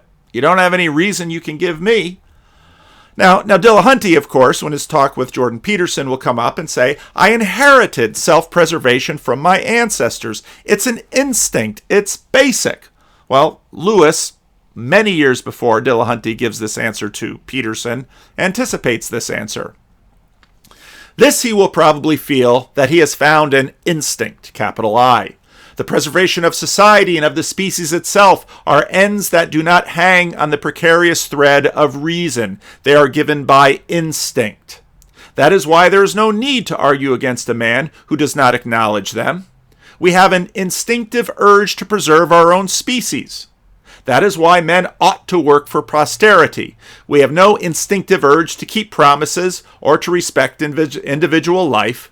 That is why scruples of justice and humanity, in fact the Tao, can be properly swept away when they conflict with our real end, the preservation of the species, or the preservation of the kind of society that we think we should preserve.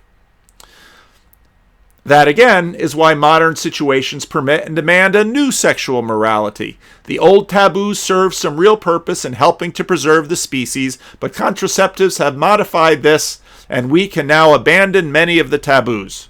For of course, sexual desire, being instinctive, is to be gratified whenever it does not conflict with the preservation of the species. In other words, there's a hierarchy. Yeah, but is there? Is the hierarchy an instinct?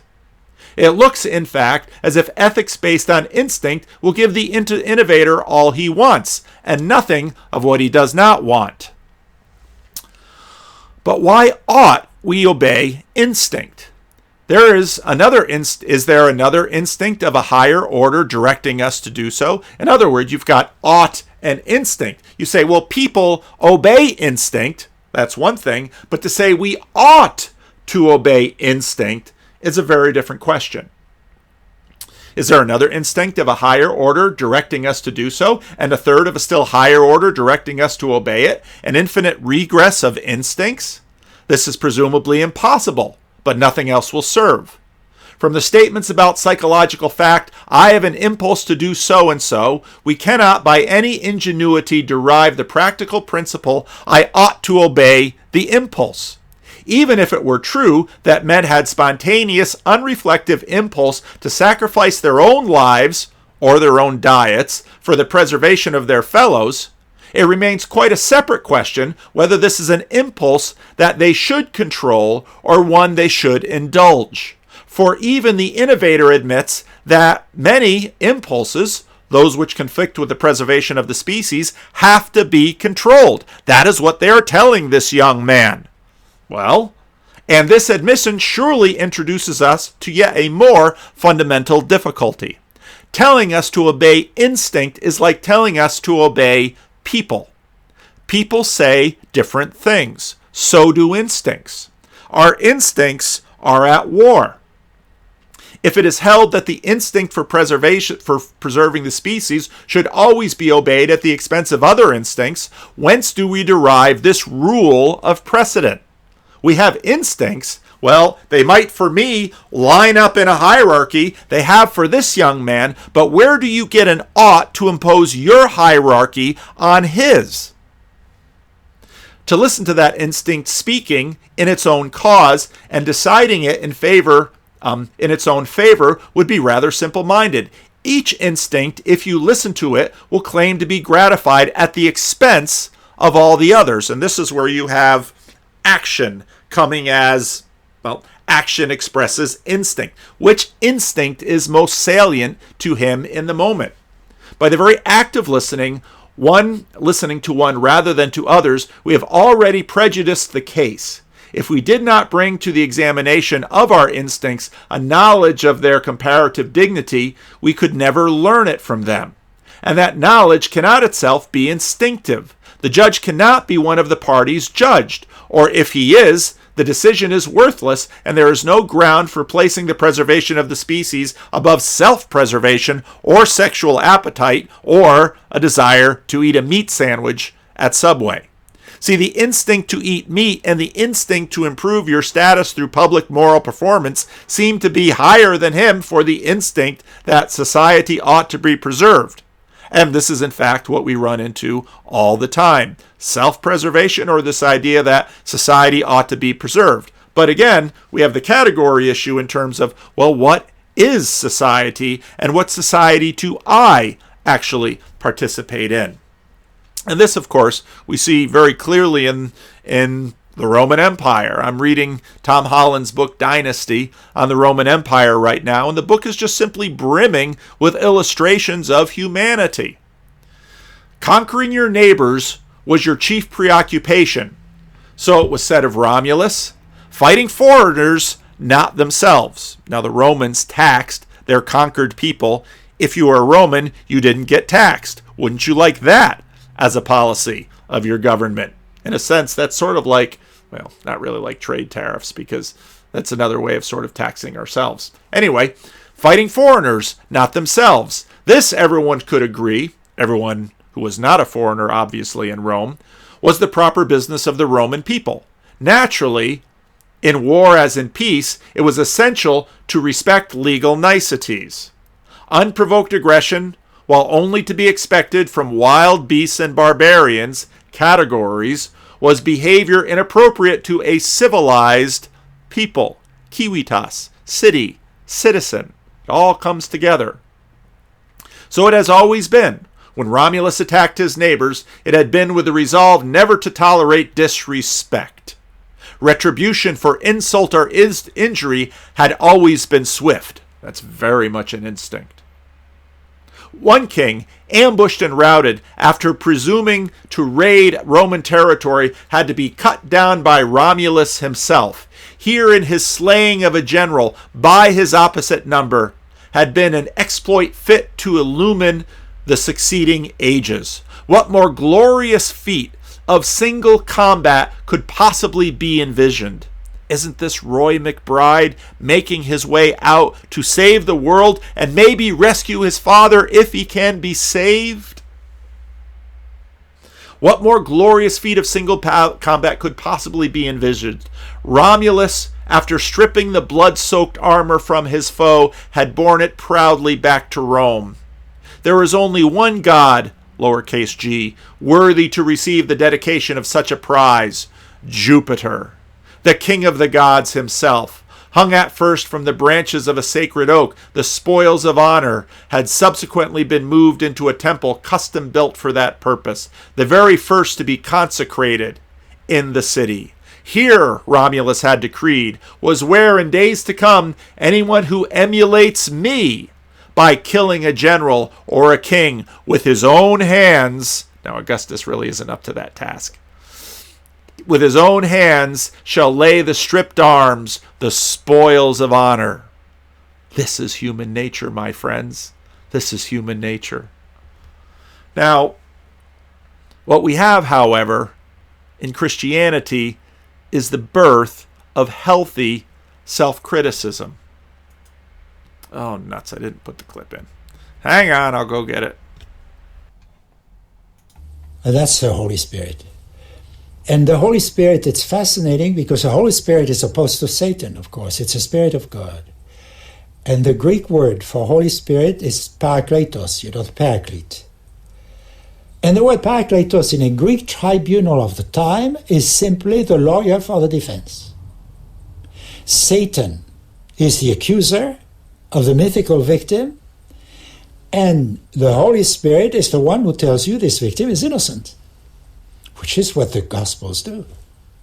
The Gospels do it for Jesus, and it's especially true for Jesus, but it's also true of all mythical victims. The death of Jesus is the birth of the Holy Spirit, the paraclete, the lawyer for the defense.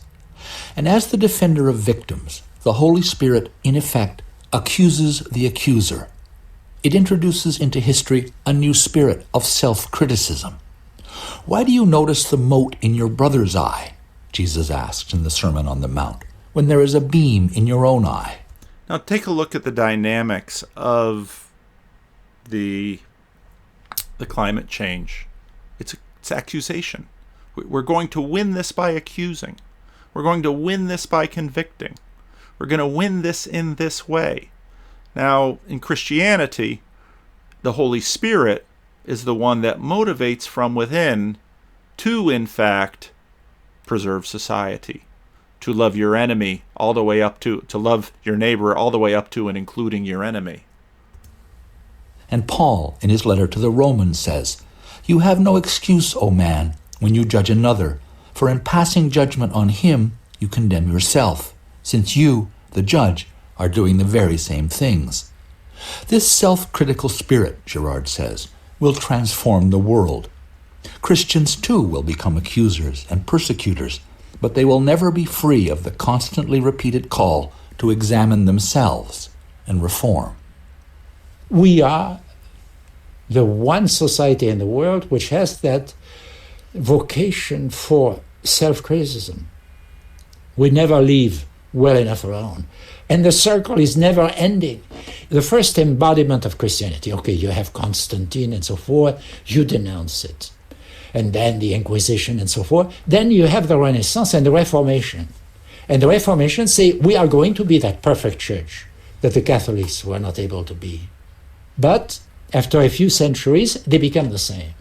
But it doesn't stop there. They will be criticized too. And then they all survive together. They become a horrible big mess. But the spirit of that critique is always more powerful than the institution. And what we must purify is that critique. And it must not be a violent critique, because that critique embodies part of the same violence. It's always in the same circle of violence. You see, for instance, today, we constantly criticize ourselves, and rightly so. But if you try to say to people, from what point of view do you criticize? From what point of view are you entitled to say, this is bad? When Voltaire wrote Candide, he wanted a perfect society as a backdrop. He couldn't find one. He had to invent one. He wrote a letter at the same time saying, our society is like a siren. It's a beautiful woman on top, and it's an ugly fish, tail of a fish. You know, we are double. We are both the best and the worst. So ultimately, the critique has to be criticized. And the critique of the critique has to be criticized too. In other words, we have to see that whatever you do, O man who judge, you are doing the same thing. So this circle is a circle of a judgment, which is we are always in that psychic space, which is circular, where you always want to turn the other into something that would be solidly posed there in front of you and separate from you, because you're good and they are bad. And in a judicial affair, you have a physical separation between the two. But Christianity is constantly abolishing this separation. So the permanence of Christianity is there. But I think it has to receive a Christian name. What Girard says is that the accusation is the kingdom of Satan, and that the self-criticism is what the fruit of the Holy Spirit is. That we discover that we are not good, that we are not good. And this is much more in line with the Joker. We are not good. And our motives aren't good. And our capacity to save ourselves, you know, even if we were born with all the lucky breaks of Brad Pitt, these we don't have. And so where does that leave us?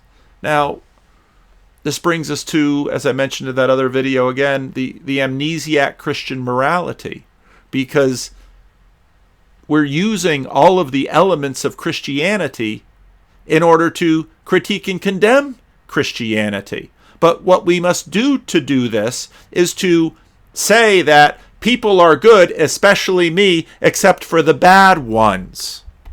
Let's see if I remembered this link. Yes. Death, you know, and there is a tendency in our world to see violent death as the worst possible evil. But throughout history, there are many people who had values which were more important than their own life. And to a certain extent, you almost feel like you have to rehabilitate this today as our life on this earth in a world without God, where there is nothing else, and so forth. Now, in that video, what the vegan activist wants to do is to tell him that, you know, there are values more important than your desire to eat meat.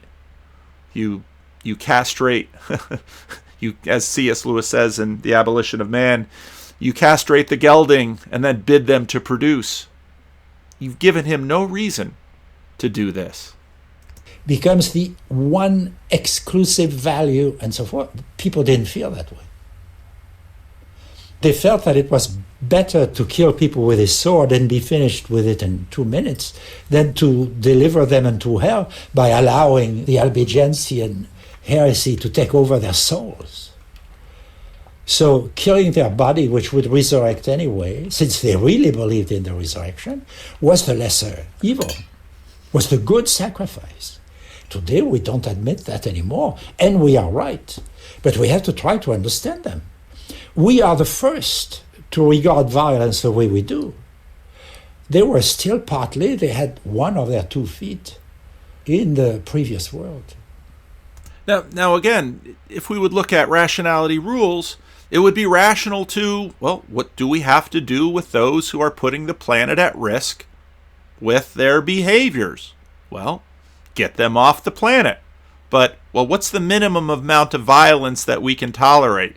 Well, maybe if we killed them, well, that would then incite us to believe that our cause is right, because their cause is justified by the killing of others. And then if we look at the greenhouse emissions of China and India and Africa and the developing world, well, maybe if we start by keeping them poor, because it doesn't seem like we can have both equality and this chosen path to eliminating CO2. Or, Peterson says, well, maybe we can make them wealthy enough, so we have to spend CO2 to reduce CO2. And again, my focus is not that debate.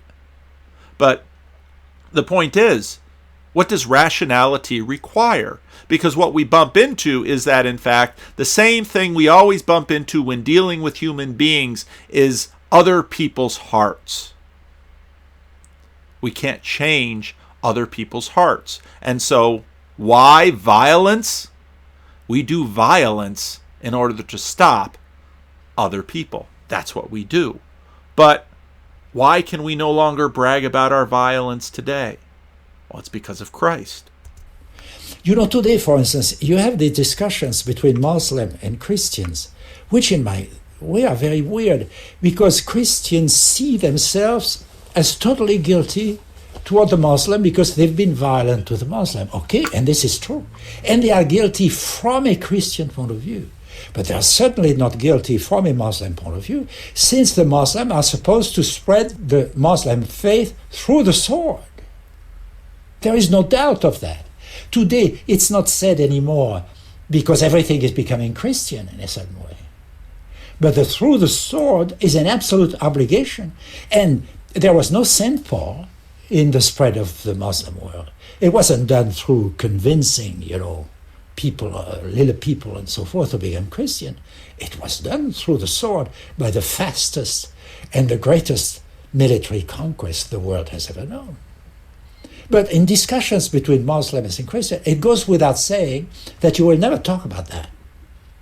Because in these discussions, we take Christian ethics to be the absolute value. It's a modern value. And it doesn't come from Christianity. Now, I think when you look at the question of why the political left is so silent on the treatment of women by Islam and some of these other issues, the defense of Islam, I think that this actually has to do with what Girard is saying. It's the natural way to be for us. And when the people complain about the violence that comes from Christianity, they are right. But they are throwing back at Christian values, not their own. They can complain because they have Christianity to complain with. From what point of view, otherwise, could they blame Christianity? We don't radicalize things enough. We take for granted certain aspects of Christian ethics as if they had been the norm. If you had gone to a Roman functionary, and if you had said, I'm a victim of your system, you owe me some kind of compensation, he would have been so amazed, and he would say, you deserve to die for saying that. What right do you have? Are you a Roman citizen? No. To the scaffold or to the wild beasts. We don't see the world as it is, as it was, and in a way that still is. We always turn against Christianity, the foothold into nonviolence that it gave us. Where would it come from before? Condemning Christianity's failures while taking its achievement for granted leads, in Girard's view, to an upside-down view of history. We read the record of Western civilization as a violent sequence of crusades, inquisitions, and colonial conquests, but we often overlook the violence of the cultures that were overcome by the West. Girard gives as an... Whenever someone does the little thing of naming the land that the Europeans took away from an indigenous population, I always wonder, is there no one there to name the previous indigenous population that the named indigenous population took the land away from? Was their genocide so complete that, in fact, those people are the victims, or the ones before them, or the ones before them? Because isn't that the bottleneck that is one bottleneck after another of how this world is? That's how this world is. And it's only Christianity that comes along and says, you know what we've done in doing this? That was wrong. It's Christianity that takes on the self-criticism and says, I should do something about this. Example, the institution of potlatch, a feast involving competitive gift-giving and the destruction of wealth that was practiced among the tribes of the Pacific coast of North America. At some point, the Canadian government banned potlatch. And if you look at the documents, you realize that they banned potlatch for an extremely good reason. It was a tremendous destruction of wealth, in particular blankets, or things like that, which was a dreadful thing. Potlatch is as bad as anorexia and bulimia. It's destruction which ultimately is for the prestige of the 2 or 3 chiefs who are fighting about who will destroy the greatest quantity of goods. Now think about Canadian people in the 19th century, rationalists and so forth. They felt it was their duty to forbid such an institution. Can you blame them for that? Girard argues that we should try to understand why people acted as they did in the past, rather than blaming them. He says this, I think, not to excuse evil acts, but to point up a prevalent form of scapegoating. Blaming our ancestors always implies the claim that we would have done better in their shoes. It's a way of protesting our eternal innocence and brightening our self-esteem. And this is what he objects to. Otherwise, he says, he has no wish to try to justify the terrible and undeniable suffering of which Western civilization has been the cause. I have absolutely no right, to say this is worth that, and you can pile up suffering that high in order. I don't want to do that. I just say I'm a Christian. I believe that it's all for the good. But it's only faith. I don't want to justify it. I can justify it with all sorts of arguments, but they are no good, because when it's real suffering, you have to remain silent. A rush to judgment, René Girard says, is characteristic of our time. And by this excessively critical spirit, he says, we too easily put ourselves above the world. I think what is lacking in an attitude which is too negative is gratitude. One of the things in Judeo-Christian tradition, which is tremendously important, is the praise of God. And that's what we seem to be unable to do in the modern world. We are all rebellion. And we are self-righteous rebellion because we say we are better than this history. We would do better if we were in the place of God. That's all it means.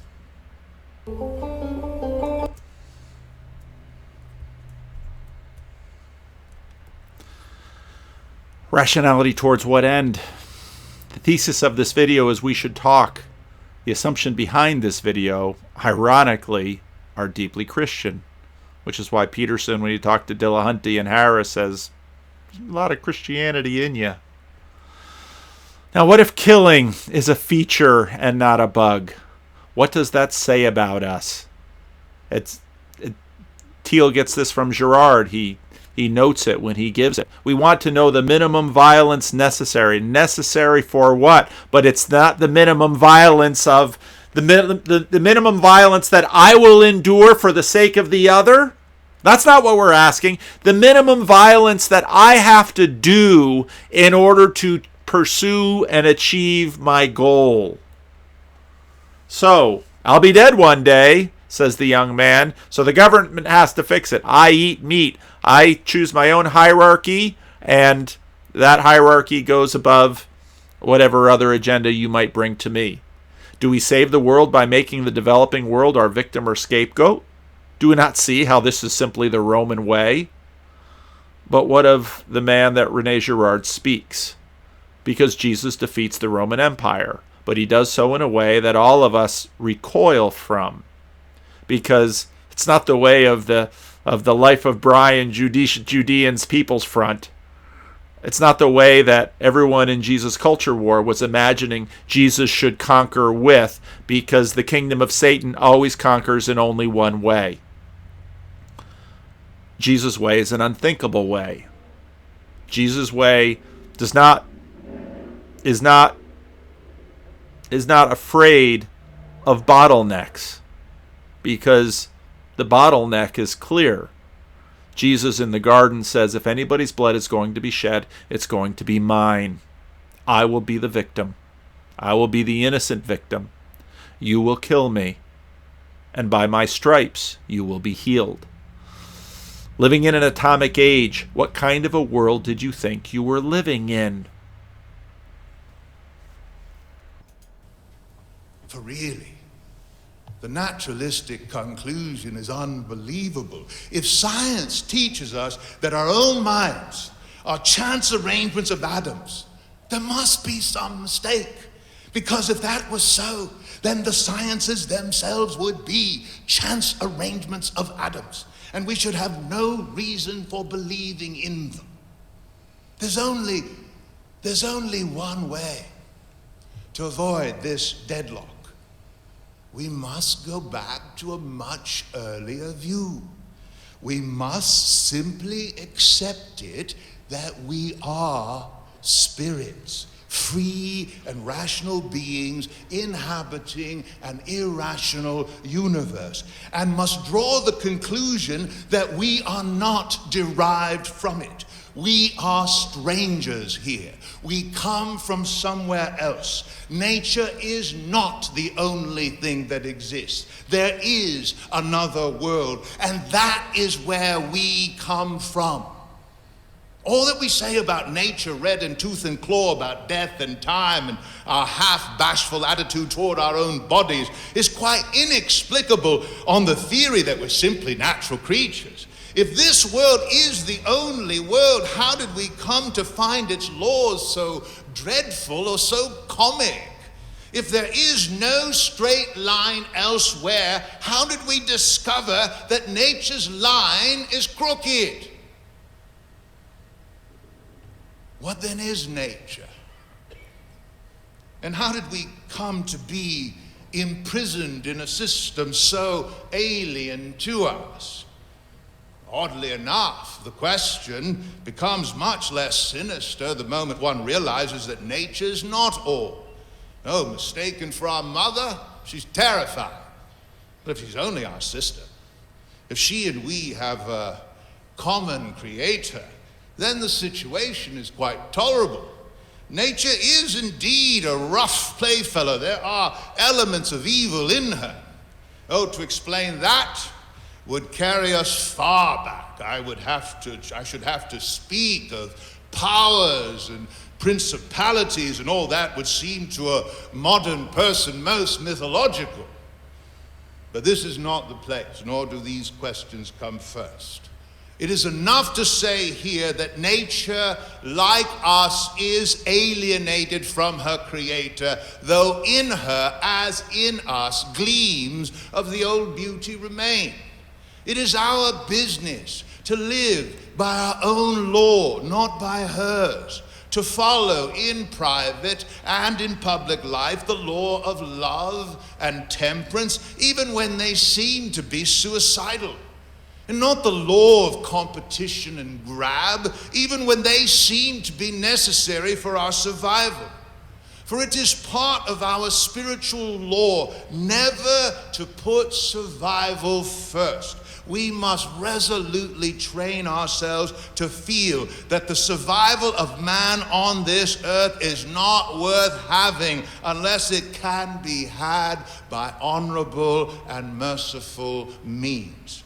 Nothing is more likely to destroy a species than a determination to survive at all costs.